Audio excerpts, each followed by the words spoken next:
Bine v-am găsit, bine v-am regăsit, dragilor din Zodia Scorpion, oriunde v-ați afla. Iată-ne împreună din nou la o nouă lectură generală, de data aceasta pentru luna octombrie. Nici nu vine să cred cum a trecut acest an, suntem deja în octombrie.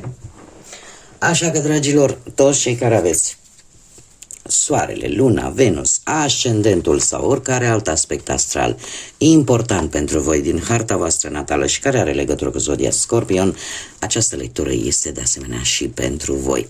Ca de fiecare dată, nu uitați, este o lectură ultra mega generală, așa că vă rog să luați decât acele mesaje care rezonează cu voi.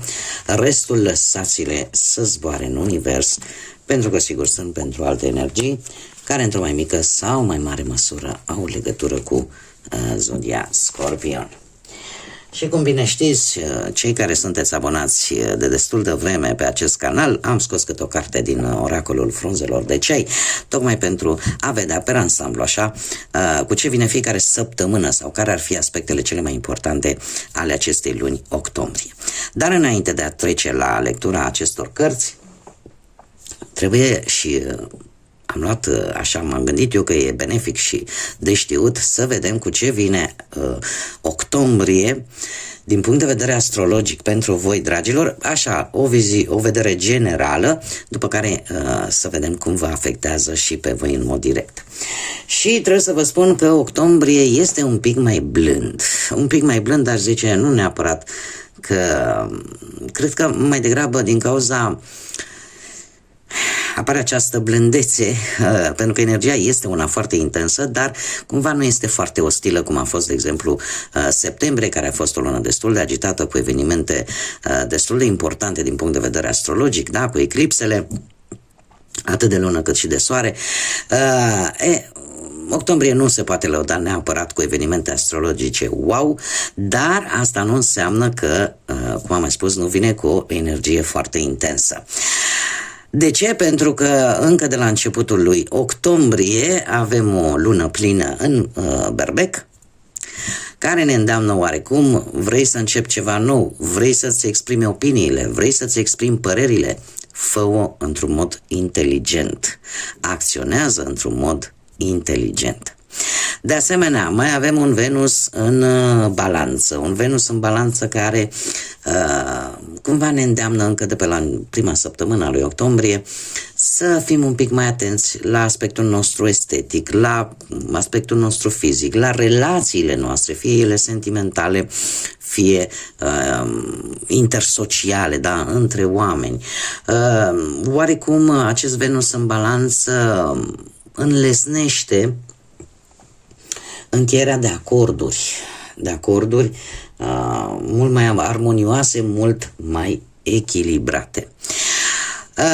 Ce este foarte important și care vă afectează foarte mult, chiar pe voi, este un Mercur care intră în Scorpion și intră încă de pe data de 6 octombrie. Asta ce ne spune? Ne spune că nu e loc în această lună de lucruri superficiale, de lucruri, de comunicări și dialoguri fără conținut. Voi veți fi în mare parte mult mai exigenți în ceea ce privește felul în care voi comunicați cu ceilalți. Nu mergeți cu jumătăți de măsură în această lună. Comunicarea, dacă cineva vrea într-adevăr să vă transmită ceva, să comunice cu voi, să dialogueze cu voi, va trebui să o facă în primul și în primul rând sub o formă cât mai onestă, cât mai clară, cât mai fermă, cât mai profundă, cât mai transformatoare, adică nu veți lăsa loc de interpretări greșite, lucrurile trebuie să fie foarte clare și foarte bine puse la punct. De asemenea, apare o răbdare, da? O răbdare și acest gen de comunicare, da, foarte, foarte profund, foarte clar, pentru că doar în felul acesta se pot evita neînțelegeri, se pot evita tensiuni sau anumite conflicte. De asemenea, avem de-a lungul lui octombrie niște trigoane între Marte și Saturn, de exemplu. Între Marte și Saturn, undeva către sfârșitul lui octombrie, care apropo, undeva pe 29 octombrie, când deja intrăm în semnul vostru zodiacal, da? Așa că această armonie cumva între acțiunea lui Marte, care a fost regentul, acum s-au tot schimbat, dar eu merg pe partea aia veche în care atât Marte cât și Pluton era regentul vostru, era cel care guvernatorul zodiei voastre, așa că acest trigon cu Saturn aduce o armonie între acțiunea lui Marte și structura de bază a lui Saturn. Asta ce înseamnă? Că sunteți mai determinați, mai răbdători, mai organizați și în așa fel încât să puteți duce la bun sfârșit situații destul de dificile cu care v-ați putea confrunta. Sunteți într-un moment în care se vor pune baze mult mai realiste, mult mai solide, mult mai clare. De asemenea, mai avem un alt trigon tot între Marte, dar Jupiter, între Marte și Jupiter, care vine cu o influență foarte pozitivă, foarte puternică, care ne dă încredere în noi înșine, care ne arată de fapt de ce suntem capabili, care sunt abilitățile noastre. Și în felul ăsta se dezvoltă o gândire mult mai strategică, nu mai facem haotic, da? Intră o anumită strategie în gândirea noastră, în felul în care noi acționăm, iar asta, sigur, poate să ne ajute foarte tare să rezolvăm cele mai complicate și complexe situații. Ce mai avem? Iar un aspect pozitiv, avem o conjuncție, de fapt tot un trigon ar fi între Marte și nodul nord. Conjuncția o avem cu Lilith, nu prea e ea extraordinară, o să vă povestesc imediat, dar acest trigon cu nodul nord se caracterizează prin toată această energie, tot acest dinamism, tot acest curaj și acțiune, cumva se aliniază perfect cu linia destinului nostru. Este un moment foarte bun ca mulți dintre noi să mergem strict pe linia destinului pentru care am venit pe această lume.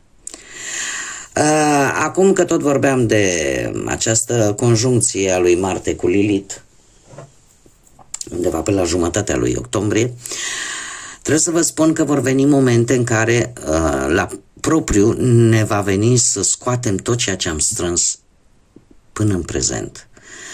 Toată furia, toată energia negativă, toată setea aia poate de a te răzbuna, ura pe care am strâns-o. Că acum nu trebuie să fim ipocriți, fiecare la un moment dat strângem și adevărat, Lilith nu vine cu lucruri bune, în sensul că toată această energie negativă se strânge în interior și la un moment dat explodează, da?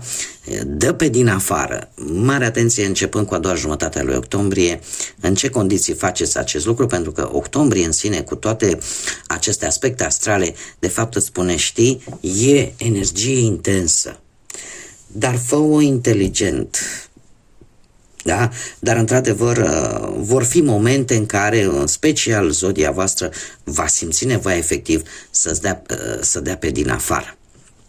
Un alt aspect nu tocmai pozitiv, aș zice că este o quadratură între Jupiter și Chiron. Ce se întâmplă? Tot așa, undeva pe 23 octombrie, cred. Ce se întâmplă? Că Jupiter, marele benefic, vine și spune, dom'le, vreau să cresc, vreau să mă dezvolt, vreau să are așa acea energie expansivă, da? De a face lucruri, de a te dezvolta. Vine Chiron și spune, dom'le, stai puțin, că mătăluță ai niște răni nevindecate, ai niște situații care le-ai tot amânat, da? Ai niște situații care nu s-au încheiat și care, paradoxal, ție-ți fac rău. Așa că e posibil să vă întâlniți, cel puțin în a doua jumătate a lui octombrie, cu situații din trecut care revin în viața voastră, nu pentru a vă face rău, ci pentru a le încheia odată pentru totdeauna. și în felul ăsta să vă permită ca energia lui Jupiter să vă lase să crește, să vă lase să vă extindeți. Da? Așa că este luna lui octombrie, dacă ar fi să-i găsesc o caracteristică, este luna în care nu mai putem amâna, nu mai putem zice, hai lasă pentru mâine, nu va cere să se rezolve lucruri care trebuiesc până la urmă vindecate, rezolvate. Cât ceea ce privește pe voi, dragilor, în mod strict, pe voi, dragii mei din Scorpion, a fi responsabil nu înseamnă neapărat de a deține un anumit control. Este o lună plină de energie, dar în același timp și de agitație internă. Este un moment cheie în care voi trebuie să vedeți de ce apar probleme în anumite situații. Indiferent cumva, parcă de ce ați face, în permanență apar alte probleme. Deci este un moment cheie de a-ți da seama de fapt de unde provin aceste probleme. Dacă, de exemplu, ceva nu funcționează, asta nu înseamnă că trebuie rezolvat ceva. Poate că trebuie lăsat pur și simplu. Adică, oarecum se cere o pondere vis-a-vis de încăpățânarea voastră de a rezolva anumite lucruri. Nu, poate că, chiar dacă ați încercat să le rezolvați și ați văzut că nu vă duce nicăieri, probabil că acel lucru chiar trebuie, sau acea situație chiar trebuie lăsată pur și simplu. De asemenea, avem, nu știu, mai ales pe partea asta relațională. Pentru relațiile voastre, indiferent că vorbim de relații sentimentale sau că vorbim de relații interumane, aici va fi ideea asta, domnule, de ce continui să tot îmi vină probleme, unde este buba, unde este problema în sine, principală, unde este nucleu. Apare această curiozitate. Pe partea asta a muncii, a spune că informații importante vin. Informații care să vă ajute să treceți la următorul pas. Informații care să vă ajute să mai faceți un pas înainte pe planul profesional. Așa, per total, se pare că luna lui octombrie pentru voi vine ca o trezire. Vine ca o trezire pentru că trebuie să fiți în primul rând cinstiți, onești cu voi înșivă și cu faptul că nu puteți manipula toate lucrurile, pentru că nu toate situațiile și toate lucrurile sunt în responsabilitatea voastră. Este adevărat, se spune despre Scorpion, uneori ca pe o parte negativă, alteori ca pe o parte pozitivă, că sunt manipulatori, domne. Sunt manipulatori, dar de ce apare această tendință de a manipula? Pentru că își asumă foarte multe lucruri și încearcă să facă în așa fel încât să rezolve poate și problemele altora. Luna aceasta vi se cere de către toate aceste aspecte astrale ale lunii octombrie să mai lăsați și pe alții. Să fiți cinstiți cu voi înșivă și să vă dați seama că, știi, sunt lucruri în care nu țin de voi, lucruri care nu sunt în responsabilitatea voastră. Nu trebuie să fiți voi cei care rezolvați și problemele altora. Atât de simplu. Bun, dragii mei, haideți să trecem acum la lectura propriu-zisă, să vedem și ce spun cărțile. Până acum am văzut ce au zis astrele, haideți să vedem ce spun cărțile. Și avem în prima săptămână din octombrie Hamacul, care ne vorbește de dorința de a avea o vacanță, de a avea câteva zile libere, de a simți că vă odihniți așa, de a lua o pauză din punct de vedere atât fizic, dar cât și mental. Simțiți voi nevoie de odihnă, de relaxare. Cea de-a doua săptămână vine cu acest frumos delfin, care îmi spune că vine cu un câștig financiar, care de obicei vine din ceva ce tu ai făcut în trecutul tău. Deci vine în urma a ceva ce tu ai întreprins cumva în trecut. Eu spune că este ceva care posibil să vină oarecum periodic, da, acest câștig financiar, dar e ceva care îți aduce bucurie. În a treia săptămână avem mărul, o tentație care în același timp vă va testa pe voi. Ce va testa? Poate că va testa încrederea voastră, poate că va testa felul vostru de a vedea anumite lucruri sau de a acționa. Da, cineva va veni aici cu un test pentru voi. Și avem ultima săptămână din octombrie care vine cu această găleată care e vărsată. Probabil că este timpul să ieșiți dintr-o anumită situație în care, așa cum bine am văzut, și astrele vă spun, în care indiferent cât de mult v-ați încăpățâna să rezolvați, parcă tot nu duce la niciun rezultat. Și probabil că sfârșitul lui octombrie pentru voi vine cu momentul oportun de a ieși dintr-o situație care e ca un sac fără fund, așa, care nu duce nicăieri. Haideți să vedem ce ne spune și tarotul, ce vine pentru dragii mei din Scorpion în această lună octombrie, atât pe plan profesional, financiar sau sentimental. Să vedem. Pe plan profesional, dragilor, sunteți tare diplomați și eu aș spune că nu vă veți lăsa influențați. Veți ști cum să vă controlați emoțiile, veți ști cum să vă controlați, adică veți fi așa ca o față de poker. Da, adică nu arătați. Voi aveți o nemulțumire, aveți o decepție, asta este clar. Dar cumva, cel puțin pe partea asta a muncii, nu o veți arăta. Și acționați oarecum în umbră. Veți acționa în sensul în care pe partea asta a muncii,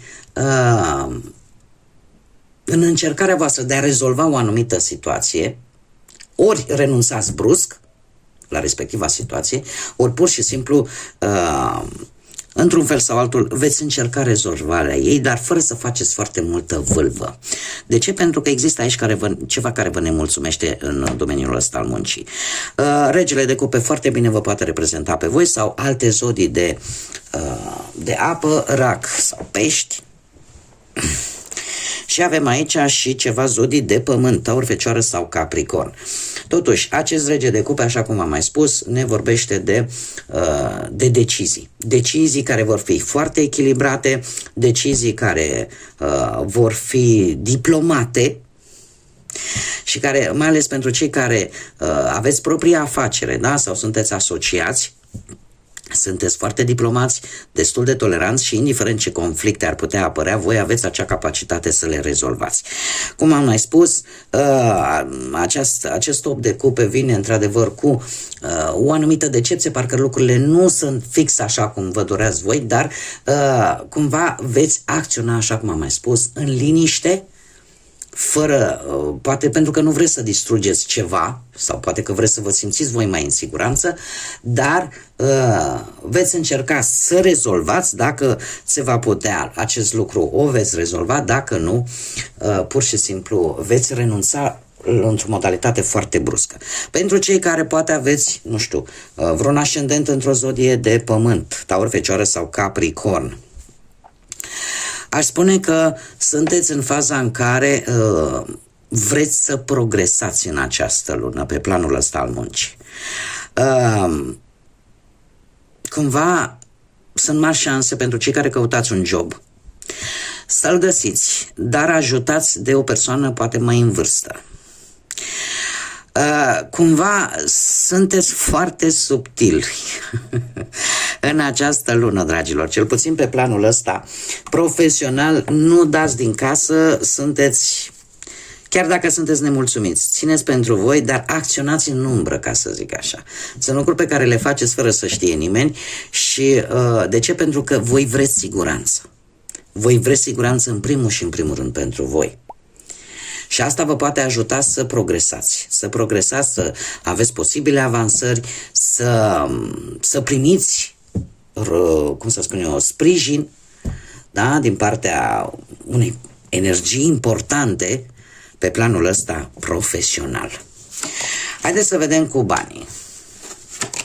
Păi dacă am avut o regină de cupe, hai să avem și dacă am avut un rege, de fapt, că aici avem deja suita regală, da? Perechea regală. Dragilor, pe partea banilor, decizii pe care o să le luați mai mult emoțional, în ceea ce privește poate o cantitate de bani, în ceea ce privește poate o situație financiară. Avem și zodii de aer, Gemeni, Balanță, Vărsător, poate unii dintre voi aveți chiar un ascendent în aceste zodii. Cert este că pe partea asta a banilor, luna lui octombrie vine cu o veste bună, aș spune cel puțin în prima jumătate a lunii, o veste bună care te va ajuta să găsești soluții pentru a-ți îmbunătăți un pic partea asta materială, da, pe partea banilor. Este adevărat că aici se repetă zodia Gemeni.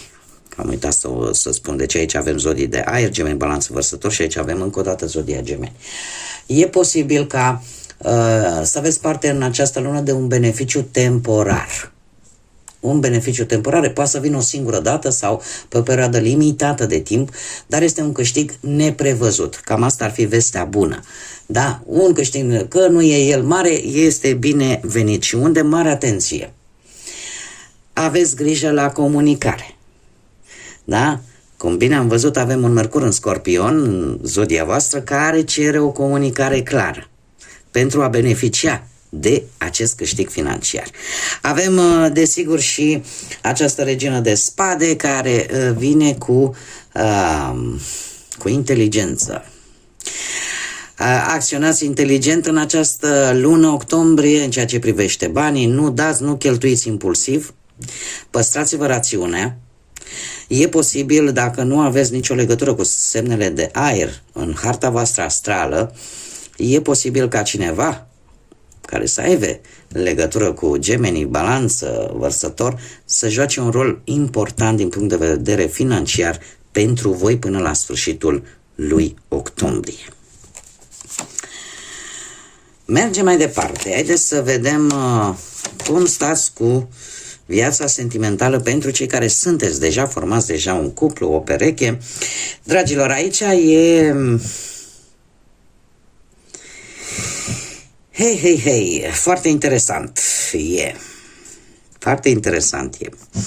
Avem un 7 de spade, un 7 de spade care ne vorbește de o încredere, de o lipsă de încredere în relația voastră.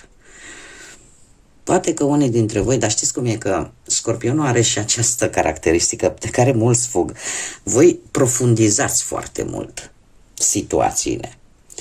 Și chiar dacă sunteți voi una din zodiile cele mai puternice, dar și cele mai rezervate, cumva, cele mai... poate fascinația voastră vine tocmai pentru că voi nu vă mulțumiți cu frimituri. Voi trebuie să fie foarte profund. Aici e posibil ca unii dintre voi, nu știu, să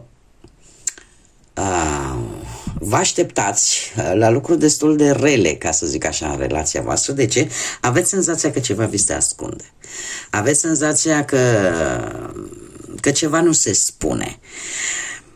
Din ce văd eu aici, totuși, cu acest 10 de cupe, cumva lucrurile nu sunt chiar așa. Pentru că dacă voi gândeați negativ, poate față de relația voastră, de partenerul vostru de viață, partenera voastră de viață, se pare că nu prea sunt motive. Cel puțin aparent nu sunt motive de care voi să vă preocupați. Da? Și e posibil ca cineva din familia voastră cumva să vă pună pe linia de putere și să vă zică nu e dragul meu, draga mea, nimic care să te preocupe, da? Să te sprijine un pic așa cu această problemă care s-a creat. O să vă cam blocheze acest lucru, Da? Pentru că o să ziceți, adică cum m-am înșelat eu, adică intuiția mea n-a funcționat și o să fiți într-o perioadă în care o să vă simțiți oarecum blocați, da? În care nu știu dacă voi veți alege să vă sacrificați, renunțând poate la propria voastră voință, ca cumva lucrurile să funcționeze într-o anumită manieră. Sau pur și simplu vă opriți și analizați. Asta nu înseamnă că dacă vă v-a spus cineva, un membru din familie, n-ai de ce, dragă, să te preocupi, că nu, lucrurile nu sunt chiar așa. Voi simțiți că ceva totuși nu e în regulă, că ceva se ascunde, că ceva nu se spune și veți fi foarte precauți. Chiar dacă nu se vede, voi veți studia foarte mult. Veți încerca să vedeți lucrurile dintr-o altă perspectivă, în așa fel încât să vă dați seama exact cam despre ce este vorba. Da, e un fel de autoblocaj, dar un autoblocaj tocmai pentru că vrei să vezi, să afli un adevăr. Cei care sunteți singuri, dragii mei dragi,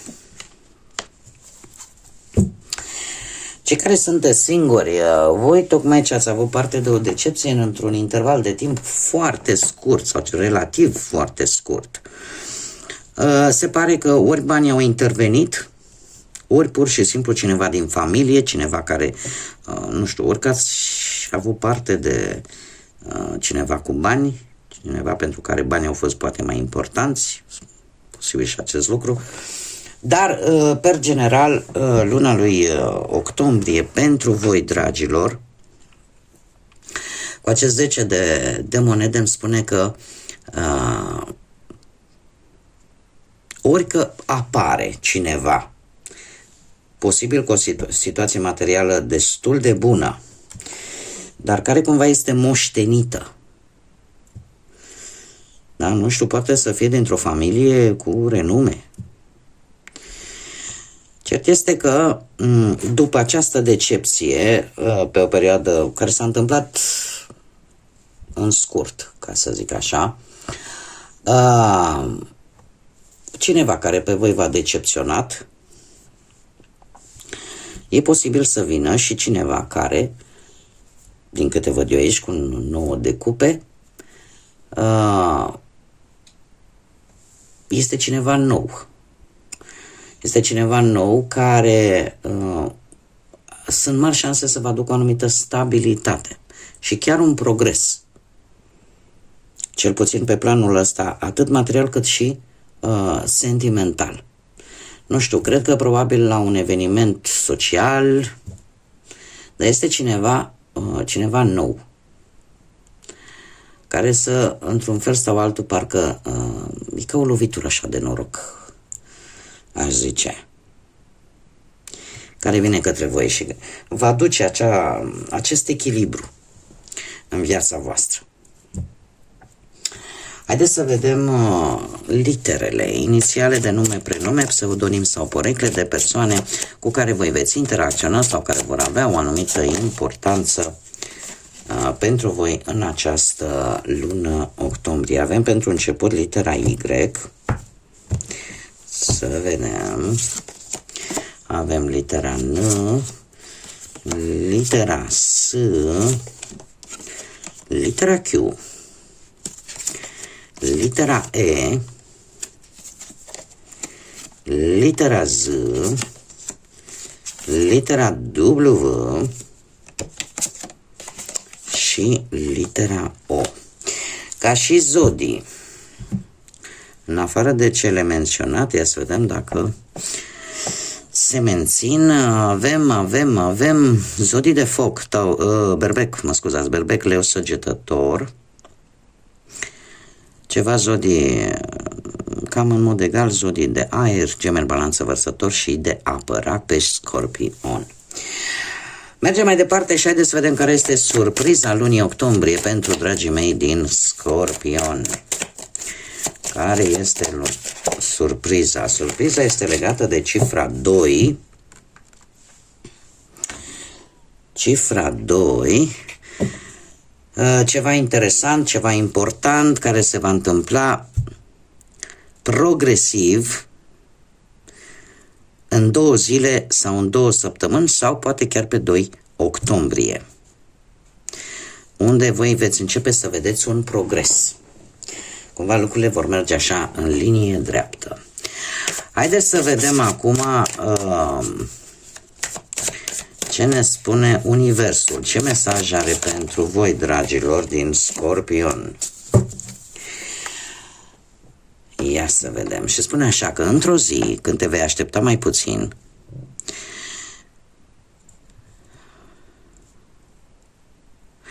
e posibil să te lovești de cineva care nu va fi la fel de soft și de gentil cu inima ta,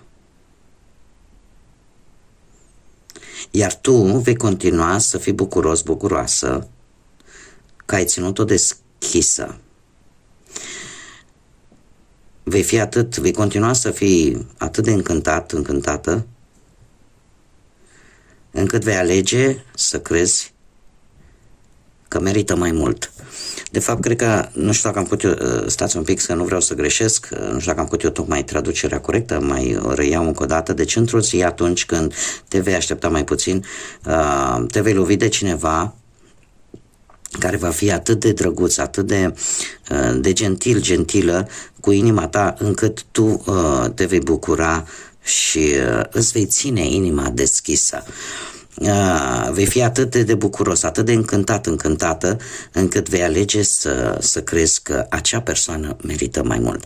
Am mai foarte bine cunoscut intensitatea cu care poate iubi Scorpionul și intensitatea cu care în general face lucrurile.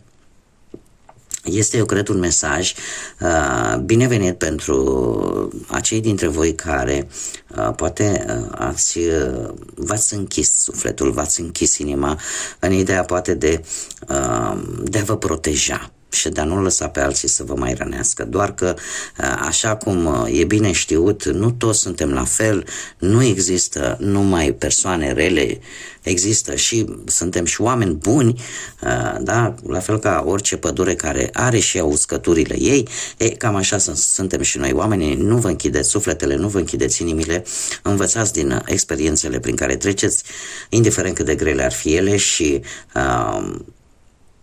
dați iubire sau dați ceea ce este mai bun din voi acelor care într-adevăr vă demonstrează că merită acest lucru. Bun, dragilor, cam atât am avut pentru voi, așa în mare, o lectură generală pentru luna lui octombrie. Știu că mulți dintre voi, cei care sunteți în primul decan din zodia Scorpion, deja în acest sfârșit de octombrie vă veți celebra zilele de naștere, așa că eu vă doresc din tot sufletul la mulți ani.